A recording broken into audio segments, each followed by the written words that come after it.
For those of you unaware, my name is Keith Moen, and I'm the Executive Director of the NSBA, and I'm pleased to have Shawn Moen here as our guest today. And I guess we should qualify this by acknowledging that we, to our knowledge, are not related. Is that? Yeah, I get asked that every time, Keith. It's more due to your notoriety than mine, I think, but not related. I wouldn't say that, but appreciate the pat on the back anyway. This is our webinar series that we've been developing over the time period of COVID-19, and we're pleased to bring programming that we find our members find value in, just the business community overall. And Shawn is a strong community leader and has been at the forefront in terms of the term that's already been used so much as being hated is pivoted, but you're pivoting before pivoting was cool. Your business to the current pandemic that we find ourselves in. And I guess just by means of introduction, Shawn is the co-founder and CEO of Mile Legacy, a local brewing company here. And just to, I guess, put things on the record as well, I first met Shawn when he was a lawyer with MLT, what was at that time MLT, now MLT Aikens. And that was quite some time ago already, Shawn. You've been doing your you've been doing your entrepreneurial venture for quite some time now, haven't you? It's still a little brewery, and I've got a lot more gray hair than I had back then. So. True enough. All right. Well, without further ado, I'm going to now maybe turn it over to you, Shawn, and you can take it away. I'll hide my video and screen, but I'll be here, of course. Before officially turning it over to you, though, I'm going to encourage our participants to ask questions in one of two ways, either through the chat forum or the Q&A format on the bottom of your screen. If you move your mouse across, there will be a ribbon that will appear for you. And Shawn has a presentation for us today, which he's going to share his screen. And I think he'd prefer that questions came at the end, but certainly if you have any that come up, just write them down in the Q&A and chat session so that you don't forget them, and we'll get to them in a timely way. So without further ado, Shawn, I'll turn it over to you. Right on.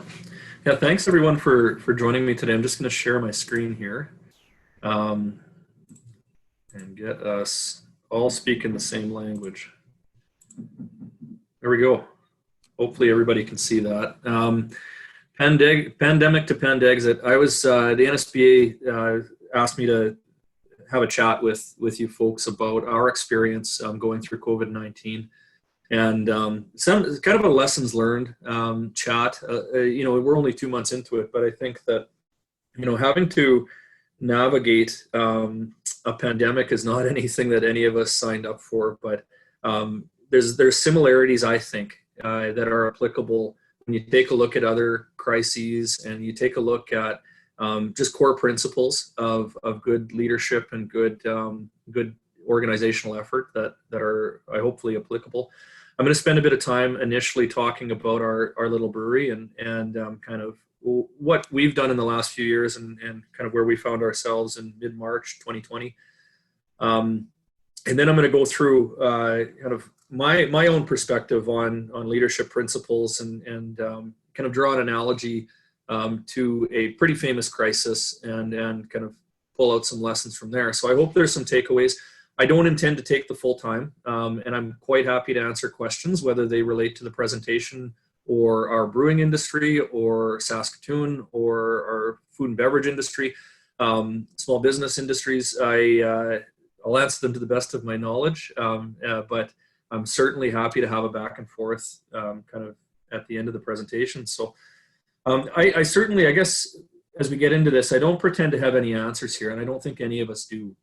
As we're trying to figure out how to navigate COVID-19 and what it looks like on the other side, but we're working through it, and I think that's the big point I want people to take away on this. And I think the reason I wanted to focus on leadership is because leadership flows throughout our organizations. It doesn't leadership skills aren't only necessary from traditional top-down leadership positions. I think if you're going to be successful, however you measure that through this period, you need to prioritize creating leadership throughout your organization.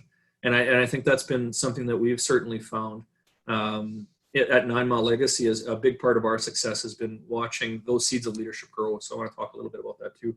Just comment on my background initially. It's for those wondering, it's the Millennium Falcon, and I feel like I'm flying the Millennium Falcon every day with 9 Mile. It's certainly the fastest ship in the galaxy in some respects, but it also needs constant repairs, and sometimes the hyperdrive goes out, but we keep going. And hopefully there's, some humor and analogy in that for you. So I want to talk a little bit about how we started, and Keith kind of talked about my prior life, but our start was really at Ideas Inc., where Keith was also a board member at that time, and so we got to know each other a little better then. And we operated, for those of you may well know this story, but we operated exceptionally small when we started. We had a 150 liter brew house, which is really a glorified homebrew kit in a lot of ways. Our yield was about 120 liters per batch. We spent a lot of time between our professional careers and launching 9 Mile, going and getting experience other places.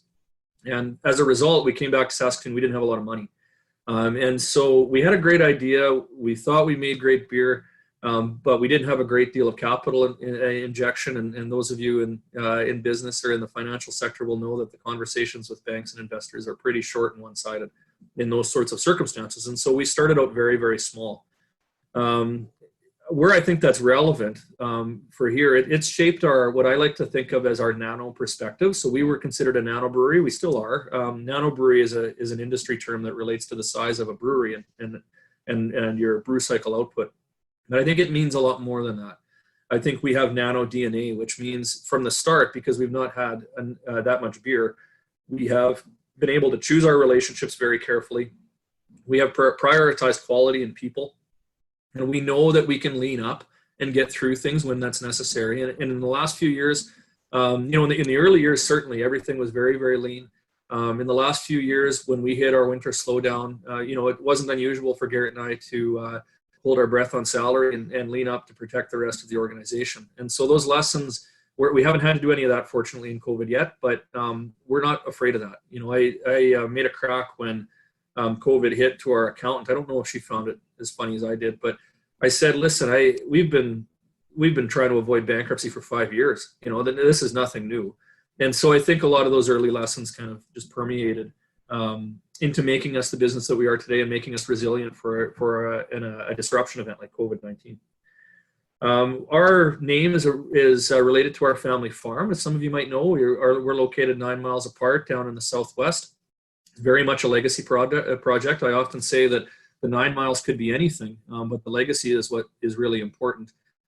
We have consistent values. We know what it's like to think long term. Whenever you're building a century-old family farm, you start out with a home quarter and you build it over generations. And so when we're thinking about strategic planning, we're not just thinking about a 3-5 year plan. We're really thinking about what this might look like in 50 years and how do we succession plan and how do we think about our people in that respect. We left professional careers, and I often get asked why, and there are periods of time where I question that myself. But in COVID-19, I've felt very grateful to be a business owner in a lot of ways because I am very much in control of my own destiny to the extent I can be. I'm not worried about getting laid off. I have to make the decisions on whether or not to lay off people on our team, and thankfully we haven't had to do any of that. But I feel very secure and I feel very nimble, and I'm hoping other business owners on this call feel the same way. After the Nano Brewery at Ideas Inc., we moved over to 20th Street in 2017, and that's the look of our old facade before we gave it a facelift and a paint job and before we put the bike patio in. I think it's fair to say that the big success story of this location for us has been being a spot of community connection and activation in Riversdale. It's been a spot where people congregate. And we can fit about 50 people rubbing shoulders in the tap room. We often will have live music. We will have speakers. We will have, we've had craft bees and we've had pop-up shops, and it's really not your traditional bar in a lot of ways, but it's a place for the community to connect and congregate and share ideas. And that's really how we like it. And so you can imagine the sense of loss that we're feeling and how we're trying to activate and bring those same principles now that we're not able to keep this spot open to the public. We've had a lot of success in this spot. We've been here for 3 years now, and we own the property, which has given us a lot of flexibility, not surprisingly, as we're trying to navigate something like this. And we've received national recognition for our beer, winning the gold medal for 9 Mile Ale, and which was meaningful from a lot of respects. It was the first beer that we made as homebrewers and the first beer that we made commercially. And so to get recognition for 9 Mile Ale, our flagship, was really meaningful last year. Our why, I think, so when you're thinking about sales and you're thinking about marketing and kind of your value proposition, you'll see a lot of literature that talks about try to identify what your why is. Our why is a lot more than beer, I think, and that probably comes across with what I just said. I think that by allowing people to authentically connect with one another over the medium of beer, we're providing a real public good, and so that informs how we operate our tap room and how we design it. It informs why we push for interesting regulatory changes, like allowing kids to be in tap rooms. I think it's been a great thing in this province to have little kids go in with their parents and mom and dad have a beer, and the little kid gets to see how alcohol is consumed responsibly as opposed to it being a secret. That's been a big success story of our industry. Lobbying for better bike infrastructure and leading the way on a development with the support of the city, but really financed by us, to put a bike parking patio up front and add additional bike parking. So a lot of our success is centered around this flagship location in a lot of ways, and it's very much a core part of our identity as a brewery. 2020 was shaping up, and boy, a lot of you will know how this story goes. So I've built the slide as a bit of suspense, but you know it's coming. For us as a little brewery, our big marketing investments were in Juno's 2020 and in what we call the Blade City beer. So Juno's 2020, we had about 9 different activation points queued up. We were supplying that beautiful growler that you see. Maybe, I don't know if you can see my face. I'm going to try to move that a little bit. We were going to supply that to the banquet, and it was going to be a takeaway for all of the special guests to the Junos, to Saskatoon, and give them a little picture as to what Saskatoon means, in terms of music connectivity and beer connectivity. The Blade City beer was a special beer that we did with the Saskatoon Blades. We were gearing up for a lengthy playoff run with the Blades. It was a co-branded beer. We had the Blades in before all of this happened, and they helped us brew it. And we were able to tell the story of what the Blades legacy means to Saskatoon, and of course with our eye on the future and a potential arena downtown. So lots of fun with that project, and we were thinking that we were going to be very worried about having enough beer on hand as the Blades made a very deep playoff run, and our beer was pouring at SaskTel Center. We had 14 people on staff, 10 full-time equivalent, and 2 were slated to join us in taproom operations. Hadn't really started yet, but we were starting the succession plan our taproom. And the Phase 3 expansion project, which we're starting to talk about a little bit more publicly, and I don't mind talking about it here. But we've got our hooks in a second production facility in Riversdale, and we're just kind of waiting for final zoning approval from the city. It's in public consultation right now, so I don't mind talking about it. But what this would add to our business is a fairly large warehouse-style building where we would focus on higher scale brewing and canning. And so March 12th, 2020 happens, and everything gets turned on its ear. The Junos aren't happening; they're canceled. I've been thinking about this a lot lately. We were watching, my wife and I are big basketball fans, and we were watching the Utah Jazz game the night before. And Rudy Gobert, of course, comes down with a COVID infection. The games are canceled, and the league is canceled overnight. And I think about how lucky we are in Saskatoon that happened, in the sense that we were just slated to host the entire country. And it's these little things that happen that you can think about misfortune, but there's good fortune in something like that happens, and it really allowed our city to be insulated. But nevertheless, for us as a business, we saw 80% of our business disappear overnight. We made the decision right before St. Patrick's Day to close our tap room because we determined it wasn't safe to do so. And most of our on-site clients followed suit. So that really just left us. We lost our tap room sales. We lost our wholesale keg sales, and it left us with bottled beer. We had just automated our bottling line in 2019. So we were pretty grateful to have done that. And it looked like all of our energy needed to go into our bottles and figuring out those distribution channels. And Saskatoon was locked down. We all know this story, but really we were told to stay home and work from home and go into isolation. And a lot of us waited with bated breath as to what that meant. And as the weeks started to tick by, it's hard to think that it's been 8 weeks. It feels like 8 seconds and 8 decades all at the same time. But here we are. You know, I think there's some good stories out of this, and we'll get into that. But a lot of these investments were converted into really good use for us. The Juno bottles, as some of you might be aware, we decided to sell that weekend that the Junos were slated to be on for $30 a bottle, and all proceeds, not just profit, but all proceeds went down to the street to the Friendship Inn, which was trying to remake itself into a food delivery model as opposed to a dine-in. The Blade City beer, you know, the irony with having the hockey season disappear is we had a pile of beer that was bottled and ready to be distributed. And so we were well positioned in terms of, from an inventory perspective, to pivot, as it were.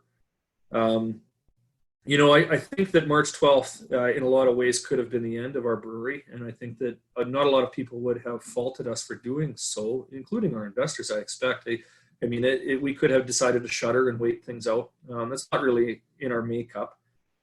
Phase 3 had already been arranged. We've already, you know, a couple months before COVID, we had our financing and investments all arranged, and we were just waiting for a regulatory approval. We were sitting on a stock of bottles and an ability to make more bottles. And so we were well positioned to take a look at that. And all we needed to do was figure out our distribution channels. And so we found ourselves at a fork in the road, and we decided that we were going to go for it. And that kind of brings us to where we are today.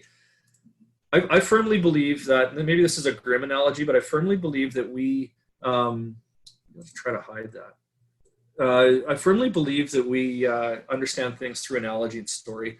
And so the story that I've been thinking of lately is the story of the Titanic, which all of us are well aware of. In 1912, the Titanic was a modern, large steamship that was said to be the safest in the world. And it sets on its first pan-Atlantic cruise and hits an iceberg.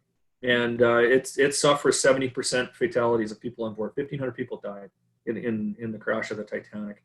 And I see a lot of analogy here, though I think that our situation isn't as serious as that. You know, a lot of us might feel like we're the Titanic, but I think as we talk through it, you're going to see lots of opportunities to rally through and to kind of remember those lessons. But with the Titanic, you had an immovable crisis and an iceberg. We couldn't change the fact that there was an iceberg.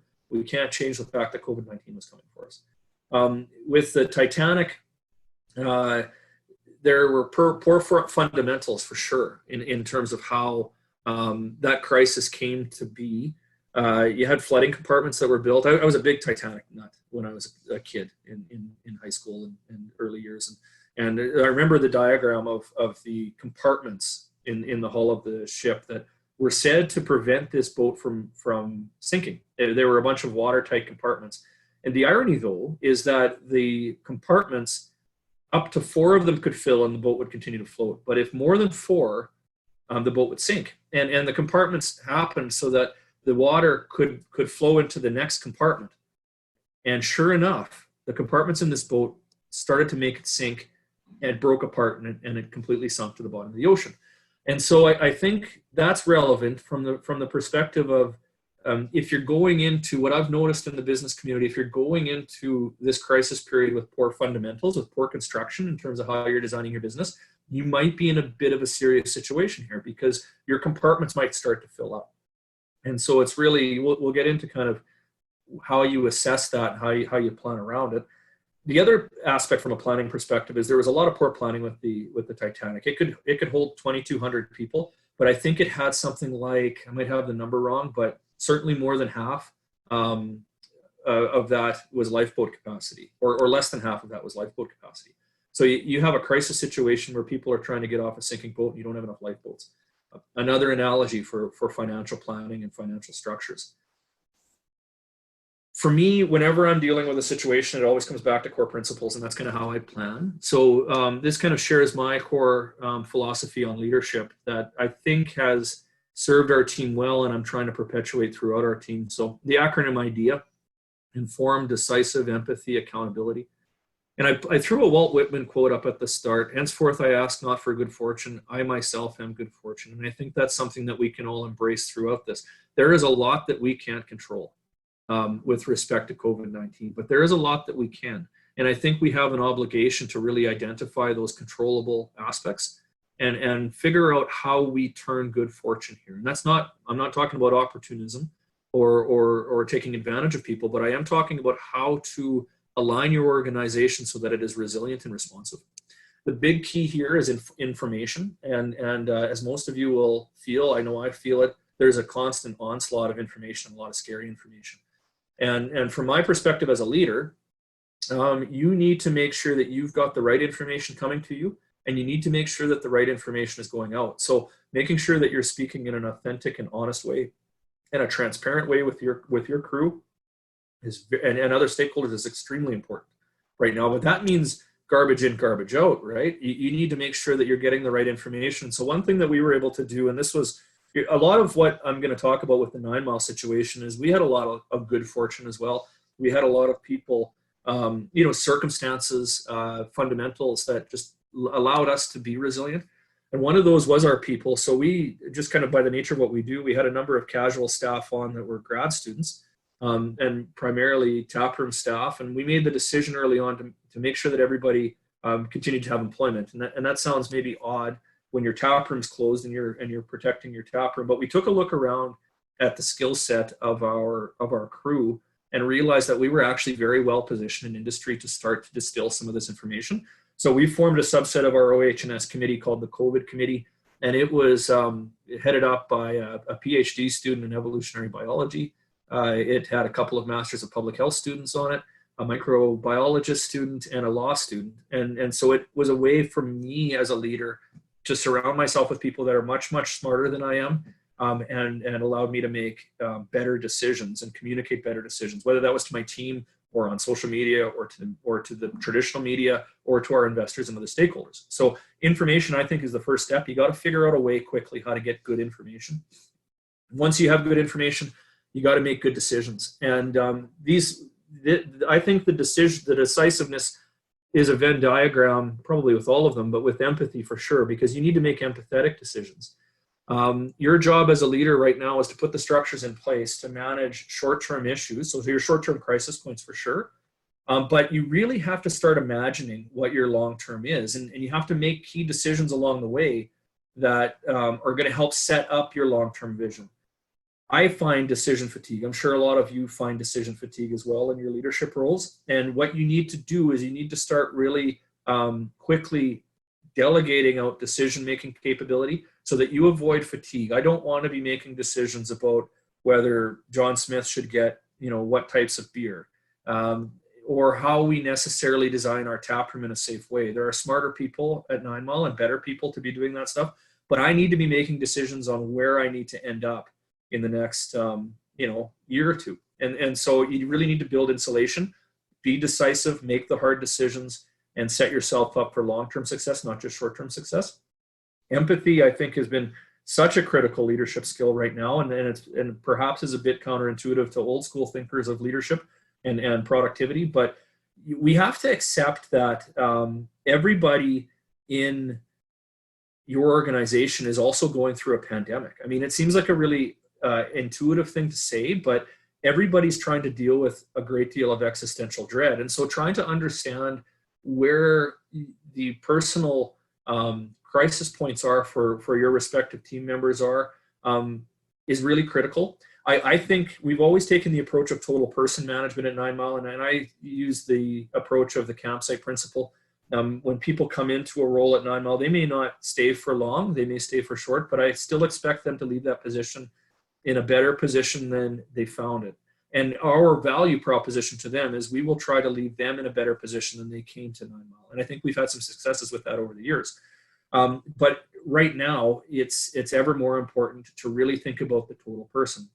I think one of our early success points, and I speak from a position of privilege, I know not everybody was able to do that, and I don't mean to criticize on that point, but we were able to accelerate compensation increases and commit to full-time salary for a lot of our staff. early on. We didn't lay anyone off. And I think because we were able to do that, we really found a lot of power in our people to try to navigate us through that. This was before, by the way, there were any sorts of programs available. We had some really good partners in FCC and Connexus that we knew would stand by our play. They were standing by our expansion project. But we took a lot of risk, and I think that risk pays off. Accountability is the last one, but by no means the least. As a leader, you have to accept that you have accountability for every single decision that happens in your organization. And that doesn't mean you need to make every single decision, but you need to put people in a position where they're able to think critically and to exercise good judgment. And that takes time to train, and it takes a lot of communication. My job right now, I find, is with many of you, is a lot of Zoom calls, and that can be really tiring, but it's also really gratifying when you start to see your people grow. I like this quip: backseat in victory, front seat in danger. When we're succeeding, if many of you are watching the Last Dance, the Chicago Bulls documentary, as Michael matures, he starts to talk about his teammates a lot. And I do firmly believe the fact that we're in the position we are has everything to do with the efforts of our team.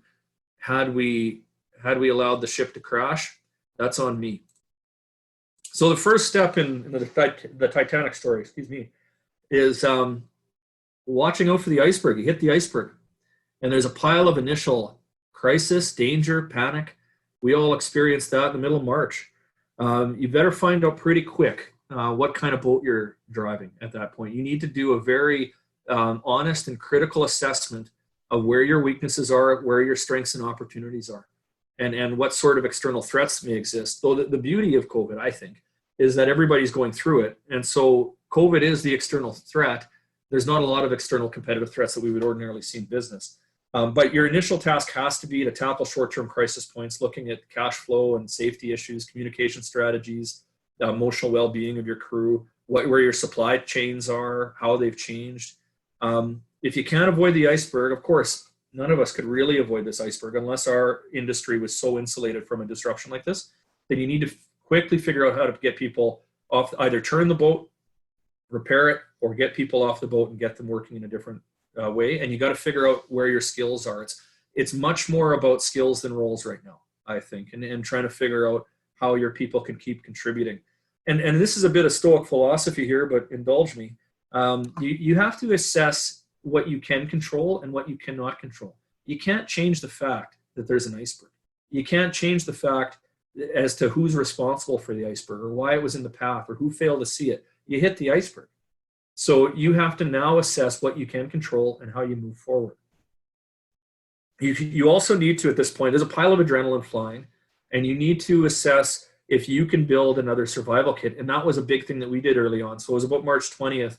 We realized very quickly that 80% of our sales channels had vanished. We need to figure out how to get our beer to people. We reached out to Zoo, the great digital design company in Saskatoon, and worked with them on designing an online store.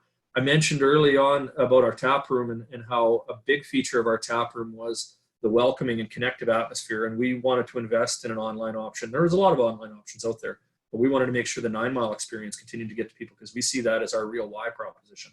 And Zoo is helping us create that and improve that as we continue on, and got it up and running in April, which really saved our bacon, let me tell you.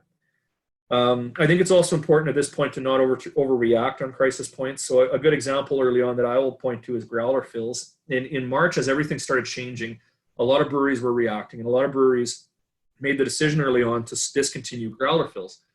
We didn't. We've always filled growlers in a safe way, in a sanitized way, and we were confident we could keep doing it. Now, that was before the restrictions on public interaction were really well known, before certain types of stores were closed. And so we've since made the decision that we can't fill growlers right now, not because our processes aren't sound, but because the amount of client interaction that's necessary puts us at risk and puts our customers at risk. And that's not an area that we're prepared to go. So in time, and we're thinking when we'll assess growler fills at around phase 2, maybe phase 3. But just an example of early on, we weren't doing what everybody else was doing, and we were taking good comfort in our procedures, and I think for good reason.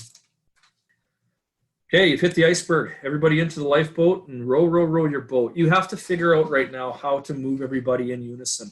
For people to move, they obviously need direction, but the more important thing is they need purpose. They need inspiration versus motivation. It doesn't do anyone any good for you to sit in the back of the boat and yell at people to row harder. They need to understand where they're going and how long it's going to take them to get there. I think purpose is much more than just financial and financial survival. There's an emotional aspect to this. So a big thing, I think, again, that we had good success on early on is making sure everybody knew that they were safe and protected. And if they needed to go home because they thought they may be infected, then we have them from a sick leave perspective. We have them from an insurance perspective. They're not losing their job. In fact, what we did is we invested in a great book by a friend of the brewery, Paul Sequasis, that is a compilation of some great archival First Nations and Indigenous photography. And those were our isolation professional development projects. So if somebody had to go into isolation, and we had a couple people early on that went into preventative isolation, but thankfully no infection scenarios, they had to read the book and give it some thought. So that was a fun way to think about that. Fatigue is real. Adrenaline spikes are real. I know early April I hit a wall, and a lot of our colleagues did too. And so we made the decision on Easter weekend to close for the entire weekend, Friday, Saturday, Sunday, Monday, just to give everybody a chance to recharge. You need to really watch that as a leader, because your staff are so invested. If you're doing it right, they're so invested in making the organization survive and succeed. They're not going to take breaks. And so you need to, I think my crew is probably sick of me telling them to delegate and take breaks and to turn their phones off, which is not what you usually expect to hear from a boss. Morale is also a real issue. You can't have a mutiny on a lifeboat. And so you need to make sure that people are still thinking about things like happiness and connection. We've moved to a lot of, a weekly Zoom happy hour. We've got kind of a book club as well. And they're just ways for people to stay connected. If the lifeboat starts leaking, you better figure out how to bail and figure out how to patch it. And I think this is probably the scariest thing for all of us right now, is that you're going to have crisis points continue to rise up. They're demoralizing. You think that you've got this thing licked, or you're trying your best. And then let's say you have another sales channel go down or a client go down. We've had that happen. Let's say you have an infection scenario on staff. How do you deal with that? We've spent a lot of time trying to anticipate leaks and constantly improve how we're doing things. I like to call it the COVID Kaizen. Kaizen is a Japanese principle where you can ever improve. You should always be improving on top of your game. And so we've kind of adapted that into the COVID scenario and constantly thinking about how do we keep improving the good ship 9 Mile. On the infection side, one thing we did with our bright people on the COVID committee is we invested in creating a post-infection procedure. It's an area I think that has been sorely lacking from a public health perspective and in terms of direction to businesses. We kind of just decided that we have the horses. We're gonna tackle that ourselves, and we were able to pass it on to our health inspector, who gave us the thumbs up on it. So we've been able to share that with some industry members too. We feel prepared if we have to suffer an infection scenario, and that just gives us a lot more confidence in terms of moving forward. And we act from the presumption we haven't experienced anything like that, but a big bulk of businesses will. And so if a business has to shut down as a result of that, if we have to have more intense restrictions because of infection scenarios, we're going to need planning and support. And so that's an area where I think all of us should be devoting a little bit of time and attention to thinking through. Once you've got a stable lifeboat, I can't stress this enough. You need to help others. You need to look around your community and figure out which of your colleagues and community members are struggling, because we're not going to have an economy if we don't have a community. And so really making sure that you're helping them with direction, helping them with, if they're having supply chain issues, thinking about if you're in a position to start rehiring, helping some of their staff out, and and not from a competitive perspective, but from a supportive perspective. And I find that the big need right now, it's a little less now than it was in the early days, but communication and empathy, just people understanding, is sharing information that can go a long ways versus anything that is tangible or monetary. So that's the leaky boat. Once you got a patched up boat, head for a good looking island. And this is a really fun part of all of this, because you can really start to dream. What does your future hold as an organization? I think you have to really give some thought at this point to your core business and what sort of opportunities exist for that core business. I don't think you need to reinvent anything. We certainly didn't tear up our strategic plan. We accelerated our strategic plan in a lot of ways. And we've got colleagues that are working remotely on some of the initiatives we've identified that may not have come to roost for 5 years, but why not now?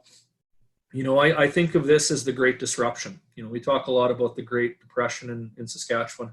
This is the Great Disruption. This is when supply chains are reimagined. This is when we have to get really creative in order to survive as businesses. And we need to really figure out what value means to the people that support us. And I think it's a lot beyond the tangible stuff that we do. It's more has to do with the why that we provide. The tough thing about all of this is that your team was counting on you as the leader to have a plan in mind before you hit the iceberg, before you knew the iceberg existed. And a lot of us didn't, and I don't think that that's a slight. A lot of us didn't think that this was going to come. It's a black swan event for sure, in ways that many people have never experienced in their lifetimes. But you got to now come up with a plan. You got to figure out where you want your organization to be. So that's lots of preparation. That's lots of selectivity. That's lots of really being honest with yourself as to who you have on your crew and what you need and what resources you have, and identifying where your advantages are, because we all have the same weakness right now.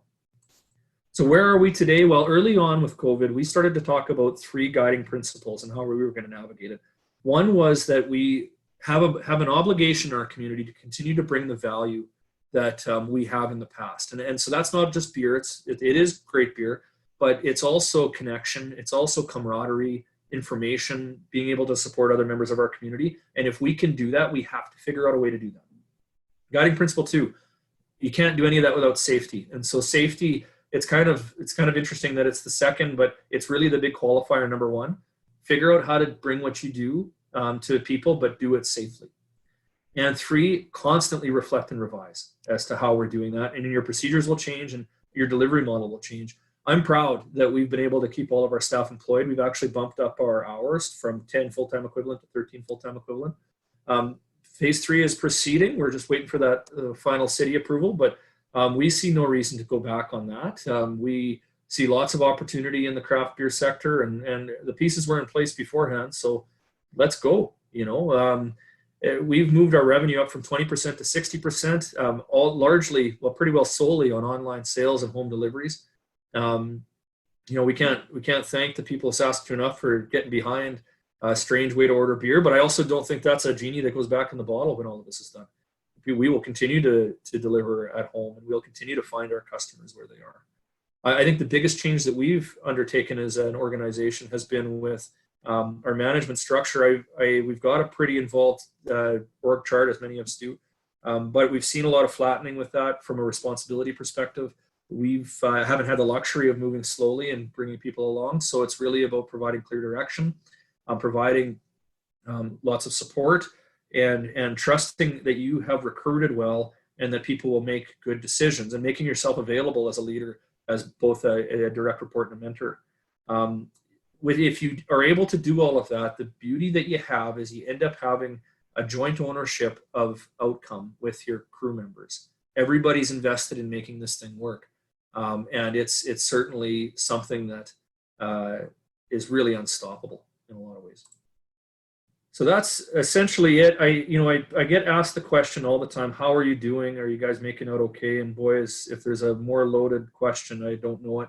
Our jobs are secure. We're physically safe and professionally engaged, and we're seeing growth opportunities. And so how do you measure success? That sounds like success to me, even though, concepts like profitability aren't really that material right now. I feel like we're doing well, and we're doing well for each other. I think each of you needs to think hard about what success means for you right now. I don't think that I know we wouldn't be in a position to do what we're doing without our shareholder group and our financial institutions, Connexus and FCC, who haven't blinked and have trusted our judgment and our vision in terms of getting us through this. Really appreciate that. I think we all need to have a healthy skepticism with statistics. We're getting lots of statistics right now about unemployment rates and industry struggles and economic recession and all of that stuff. When you talk about a 12%, whatever the statistic is for unemployment, that means 88% of people are still employed. There's always a flip side on this stuff. If you're talking about the challenges that the brewing industry is having, where, I'm trying to remember the statistic, but 30% or 40% have had to lay off some staff. That means 60%, 70% haven't. There's lots of positive stories out there. I far prefer real-time conversations and honest conversations with our business colleagues. And I know that, dropping a line to your favorite business and asking how they're doing, you're going to get a better idea. In our industry, we're starting to see lots of breweries rehire people. I don't think it's as grim as it's being painted. So there's some optimism there. Absolutely, there will be attrition in the business world. There already has been. We're all aware of a few businesses that won't reopen. Unfortunately, that's what's going to happen. And I think we can definitely design support systems to. We need to save the overall economy, but I do think COVID is not necessarily the cause of a lot of ills right now. It's an accelerator. And I think that if you're going into this with bad fundamentals, with a poorly designed ship, COVID's going to make you pay the piper. Icebergs don't need to sink ships. At the end of the day, if we're well planned and if we're leading our team through, the sorts of critical issues that they're having to get through, we can manage an iceberg. We've managed worse than that in this province in the past. So that's my presentation. Happy to open it up to questions. Well, that was a great presentation, Shawn. Thanks very much. I guess I can flip my camera back on now too. Really appreciate your perspective on so many things, and I'll just take this time as well to encourage some questions. I see one's popped up in the chat there, and so you've got some audience participation with some rousing applause rather. So well done. Right on. I've planted a lot of people in the audience, Keith, so that's probably where the applause is coming from. So well, there you go. No, but the one thing that I've always known about you and liked about you is and you've just exemplified in terms of how you look at the positives in terms of some of the statistics that are out there.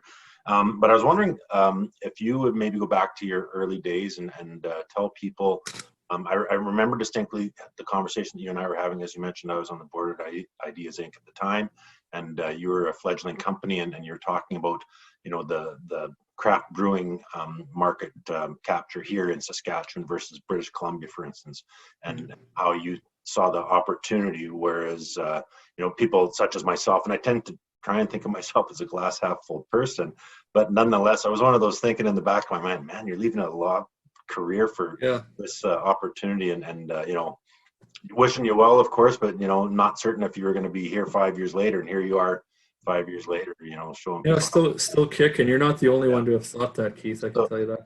So just take us back to those early days and that opportunity. Yeah.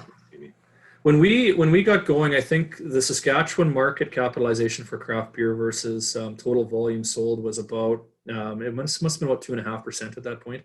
BC was starting to approach 20%. Nationally, we were about 7 to 8%. We've since grown, the nationally it would be about 9 to 10% right now. In Saskatchewan, we're still only about 3.5, 4%. It's hard to gauge in real time. But we started thinking about this. We had been making beer for about a decade. Obviously wanted to try it from a business perspective, and I wanted to try business just for business sake as well. It really always intrigued me as I was moving through my career. We thought about Saskatchewan people and why craft beer hadn't really taken root in Saskatchewan, and we're not that different from other people. We have some really good differences, but we know quality. And we understand value chain propositions. And so from a craft beer perspective, when craft brewers generally use a lot of malt, they're usually sourcing malt from local maltsters that are in Saskatchewan. We certainly do. We've worked with Prairie Malt and with Rosthern, Maker's Malt and Rosthern since our inception. You can really start to see value go down to the farm gate. And so our thought was that, kind of a regulatory regime that needed to be upgraded was responsible for people not having tried good craft beer.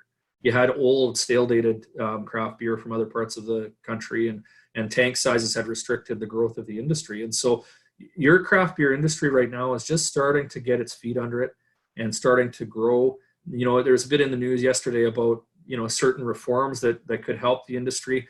It's all kind of an intertwined quilt in a lot of ways. I was part of the regulatory reform project in 2016 with our Brewers Association with the SLGA, and there was a number of different advantages that were introduced that really sets Saskatchewan apart, I think, from an ability to grow. Not the least of which, none of us really realized at the time that it was a material privilege because nobody was using it. The ability to sell online. That existed from 2016, Keith. And I think that is absolutely what has saved this industry and has allowed people to think creatively going forward. So it's often in vogue to ask the government for other privileges or lessening other sorts of regulatory issues. I'm never the one to turn away a tax break, let me tell you. But I also think that our obligation as an industry right now is to keep growing and to think creatively and to pay our taxes, because we're going to need cash flow at all levels of government right now. And I'm proud to say as well, because of how we've been able to navigate things, we're current on our tax bill and our utility bill, and I think that that's important. So I see lots of room to grow. Just the comparison of 4% versus 10% versus 20%. Those are jurisdictions where craft beer has been allowed to grow. And I don't think that our people here are that much different. If anything, we understand how to support local industry better than other places. Yeah, well said, and I couldn't agree more. And that's a great segue into our first question that we have in the Q&A session there. So it says, how and when? So again, great presentation, Shawn. How and when do you plan to reopen the tap room in the future? This is a really hard question for us because we have such a small place. We will be part of the phase 3 reopening plan, and to me that only answers part of the question, because we would have to figure out how to properly distance people in the tap room and how to keep our staff safe and our clients safe, and we're just not in a position to take a chance on any of that stuff. So I anticipate we'll have to gauge where everything's at. The numbers in Saskatoon are really promising. The numbers in the north really concern me, and I think all of this stuff can get out of hand very quickly if we're not careful. So we've never been accused, Keith, starting small as being an aggressive business. We're pretty patient in terms of how we plan our growth strategies. We've had to be very decisive in terms of how we pivoted. But in terms of getting back to business as usual, I don't have a lot of confidence that we'll be in a position to do so anytime soon. And so we'll continue to work with our crew on staff and our public health officials and good information and design things safely, and that's when we'll open. Any suggestion on timeline would be just real speculation at this point.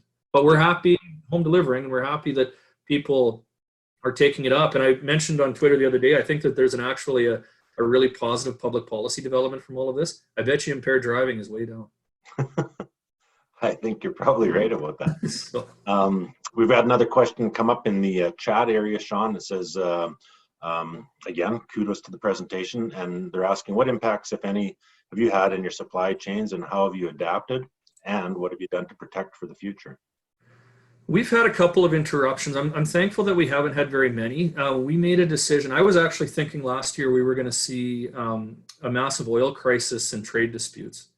And so I was really planning for that in terms of securing our financing and arranging our suppliers. And who knew we'd get a pandemic on top of all of that. So, on the phase 3 expansion, our brew house is made by Ripley Stainless in Summerland, BC. The reason we chose Ripley, they've got a 40-year history. It's a family-owned company. But importantly, a lot of brewery manufacturers will bring in tanks from China or from Europe. And this was a company that was fabricating all of their equipment with stainless steel. And so for us, we were just able to control that supply chain, make it a bit shorter. And we've kind of adopted those principles throughout our business. And so we've got a big stock of hops in our freezer. We work with JGL Shepherd out in Moosomin as well for a local hop option. Our malt suppliers have all been in Saskatchewan. Bottle suppliers, we have 2 Canadian suppliers. Cans are a weakness for us. We've people that follow us will have seen that we had some supply issues on canning. And that's because our supply chains are a bit long, and everybody's rushing to canning. And so the way you plan around that is if you've got the working capital, you can buy some inventory, and that's what we've done. We're shoring up our supply chain issue. But by and large, right from our labels on down, everything is made in Saskatoon or as close to Saskatoon as we can get it. And I think that those fundamentals are stuff that, you always feel that it's important to support local companies that are making high quality stuff. I firmly believe that. But when you have a crisis point, it can really come in handy. So. Hidden. There we go. Sorry, I got an icon over my mute and unmute button. I don't know how to move it right now. But in any event, and I don't want to shut the video off because I'm worried that I might be doing that if I hit it. Yeah, no kidding. But I want to commend you too in terms of like you talk local and your support for local and you walk the walk or walk the talk, I should say, very much. And the one thing I wanted to ask you is about like very early on in this, when you talk about your empathy component of your idea acronym there, you addressed it somewhat in your presentation already, but I just want to maybe pick your brain a little bit more, because not only were you doing it, but there was also people knew about it, like, and so you're active on social media, and then the local media picked up on that. Is it because you got some notoriety out of it yourselves in terms of Yep.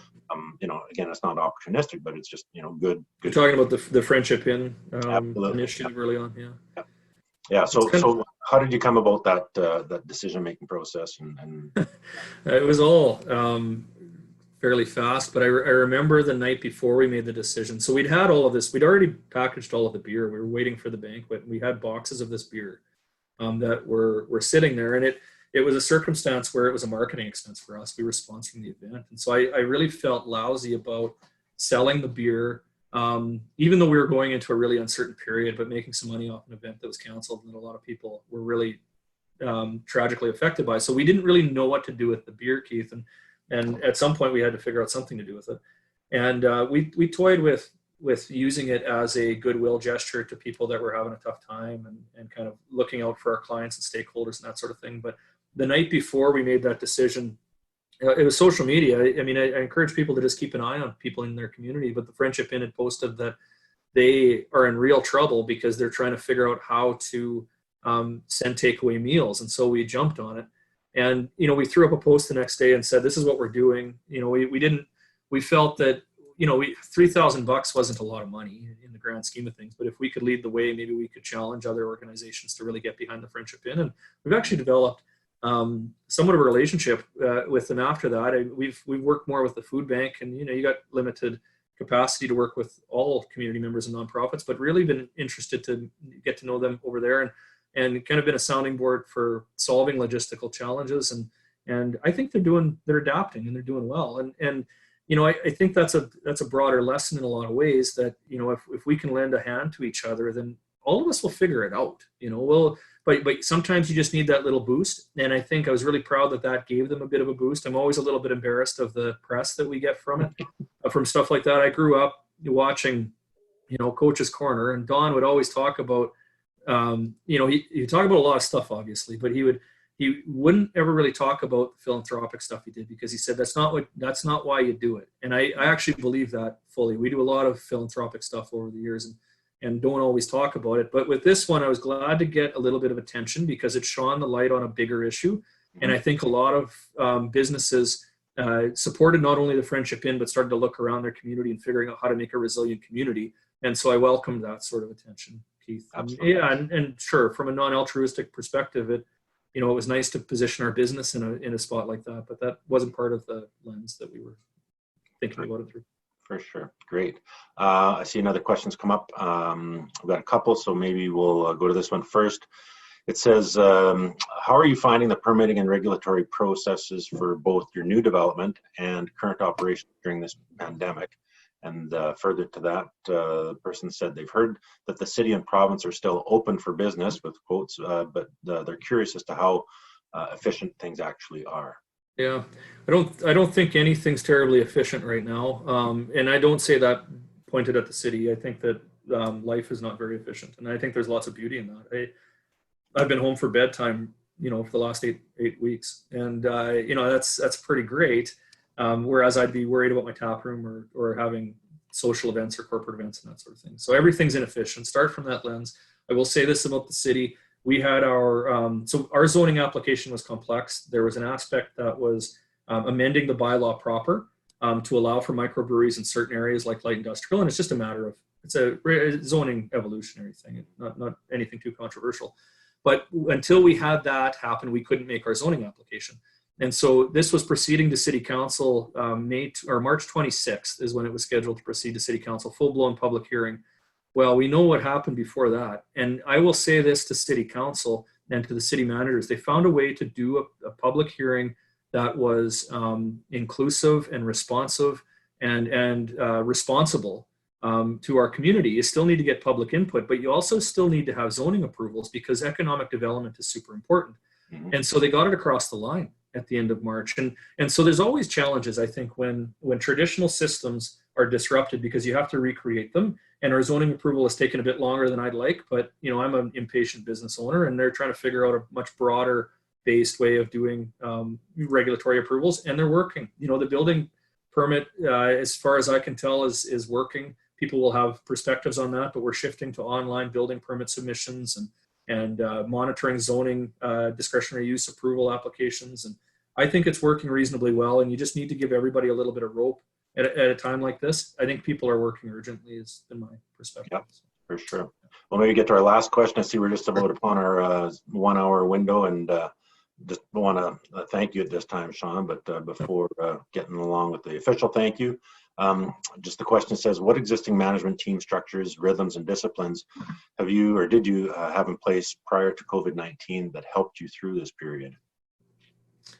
I'm trying to remember what life was like before COVID-19. Isn't that the truth? Like, it just seems like, I know that. I think we've always been pretty rigorous. Again, it's the whole person management philosophy is really trying to figure out what the life goals of your people are and trying to think of ways to align the organizational goals.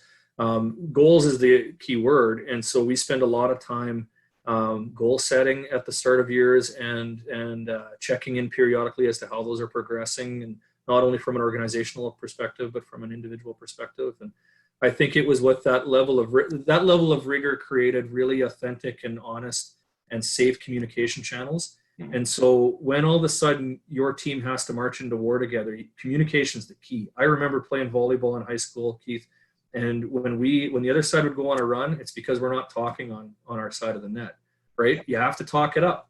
And if your people can't feel like they can talk and explain and express what they want to do, and you don't feel like you can give discipline or criticism or encouragement, it's not going to work. And so I think you really start to have to invest in that empathetic leadership. And a Harvard Business Review actually has quite a bit of good stuff on what they're calling EQ instead of IQ, empathetic leadership styles. Yeah, true that. Yeah, for sure. It's amazing when you say you don't remember what things were like. It's amazing to think. In some respects, it seems like it's been much longer than the 9 weeks or whatever it's been so far. And in many respects, it seems like it's been much shorter. It's just funny the way that the reality of time and how this has impacted everyone and everything. And to that extent, I just want to say once again, Shawn, that the presentation you provided on leadership and as I mentioned earlier on, the word or term pivoting is how it's just being despised already. But you have absolutely been instrumental in your leadership in the community, and I have the luxury of sitting with you as well on a mayor's council, or I'm not even sure what our terminology is. I guess council wouldn't be the right word because you got another council that he sits with. But nonetheless, it's refreshing to see and hear you and the perspectives that you share in that roundtable setting. It's you're always inspirational as you were today, and always showing your exemplary leadership skills. Before we go, Keith, I just want to, I think my folks are on the call, so I just want to thank my mom. One key thing that happened kind of as we were pivoting our operations is there's a shortage of masks, right? And it became pretty clear to us early on that cloth masks were important to just prevent transmission between us, to stop droplet exchange. And so Mom sewed about 24 masks or something like that for us. And Dad negotiated a trade where we gave them 24 beer. Mom's a celiac, so she didn't get anything out of it.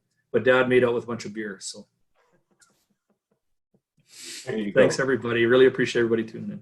Yeah, right on. Thanks, Shawn. And just before we sign off for good, tomorrow we have the luxury of participating with our Saskatchewan Business Council partners with a presentation from the government with respect to the recent $2 billion capital infrastructure announcement that the government made, and we're going to get more details on that tomorrow. It begins at 8:30 till 10. We're going to have Kyle Toffin from Sask Builds, Fred Antunes from the Highways Department, Kent Campbell from Trade and Export Development, as well as Greg Miller with government relations. Oh, I'm sorry, and Miguel Morissette also is coming from Saskville. So it's a good panel discussion that's being moderated by my colleague Mark Cooper of the Saskatchewan Construction Association tomorrow morning, May 14th at 8:30 a.m. So without further ado, I want to thank everyone for attending today. And of course, today's webinar, as well as all of our webinars, are available on our website, nsbasask.com.